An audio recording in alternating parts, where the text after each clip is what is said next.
So we're looking at a new phone by Blue, and this is their new N2 from their new Bold series. Pretty good specs with this one. I paid just under $250 on Amazon, but I'll leave a link in the description of the video with current pricing and more information. Comes with 8 gigabytes of RAM, 256 gigabytes of storage. It's got a 6.6 inch Full HD Plus curved AMOLED display, 1080 by 2340 resolution. It's got a MediaTek Dimensity 810 processor. You also have a quad camera setup on here, 64 megapixel main lens, 5 megapixel wide angle. You also have a 2 megapixel depth and 2 megapixel macro lens. It also has 2 cameras on the front, a 16 megapixel and a 2 megapixel. It also has Face ID, Bluetooth 5.1, 4200 milliamp hour battery. This one also has 30 watt max quick charge, so you'll be able to get a 50% charge in less than 20 minutes. And it's got an in-display fingerprint there on the front as well. And this one weighs in at 180 grams. The only thing that concerns me a little bit is this one comes with Android 11. I would have liked to see Android 12 right out of the box. You've got USB-C headphones.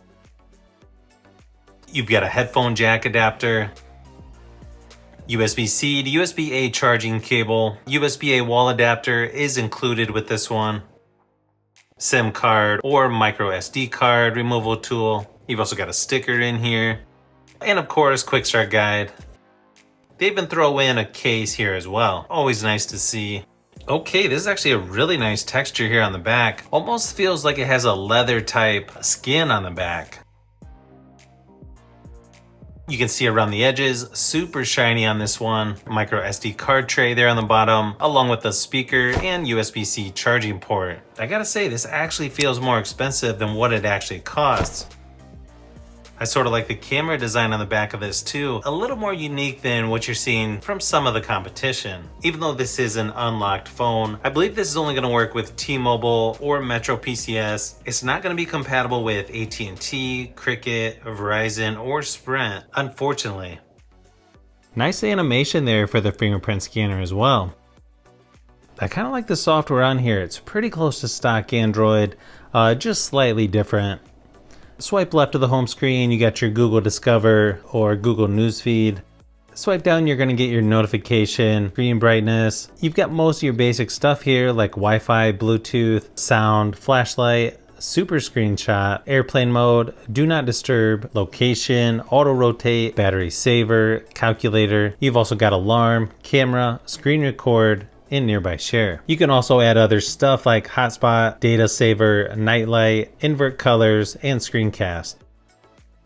Swipe up anywhere on the home screen to access all of your apps. You can see mostly the ones from Google. There are a few extras on here. Luckily, you can uninstall those, so not really a big deal.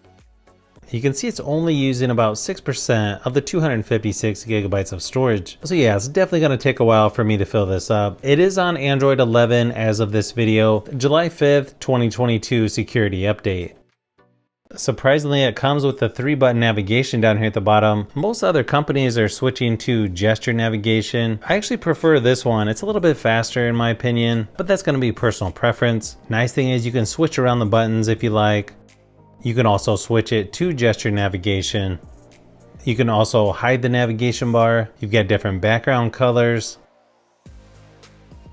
You can watch up to 1440p resolution for YouTube videos. Only SD playback resolution on Netflix though. I gotta say, for a budget device like this, the screen on here looks really nice, especially for watching movies, playing games, that sort of thing. Just really nice contrast and color on here. And then as expected, in Geekbench testing, this one's actually pretty good. You can see here how it compares to other devices out there. The phone seems to have plenty of power just moving around the software. Pretty much anything you're gonna do feels like it's nice and smooth on here. I tested PUBG Mobile, Asphalt 9, Apex Legends Mobile. All 3 games play really good on here, and the graphics look nice and sharp. Again, the screen on this looks way better than you would expect for a device that costs this much, as long as you don't mind a curved screen. I think most people are going to enjoy gaming on this, especially because it's an AMOLED screen. In my opinion, I think everything just looks a little bit better. Really nice viewing angles on here as well. So you're only gonna get one speaker down there at the bottom, but surprisingly, it's louder than you would think. Let me give you a quick sample just to give you an idea of what this sounds like.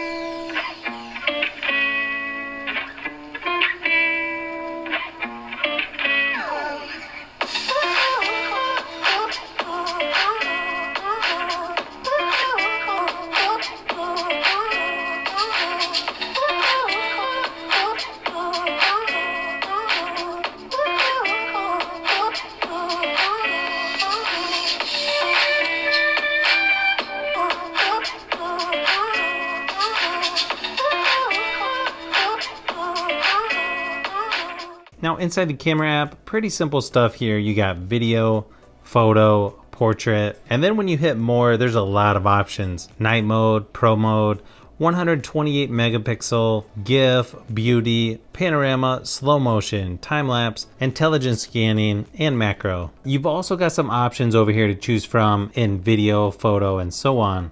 And it looks like it shoots up to 2K resolution for video recording.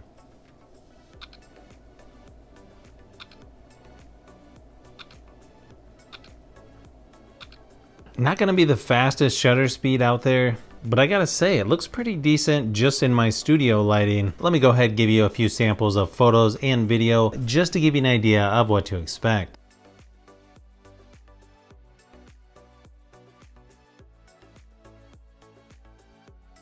Now, just from my short time with this phone, I gotta say the camera quality on here for photos and videos is a lot better than I expected. So hopefully this video gave you a little closer look at the new Bold N2 by Blue. Overall, I'm pretty impressed. Pretty nice build quality. I like the software, good cameras on here, and pretty good performance. If you're looking for a more affordable device and you wanna try something different than some of the more popular brands, this is one you'll definitely wanna check out, especially if you're in the United States.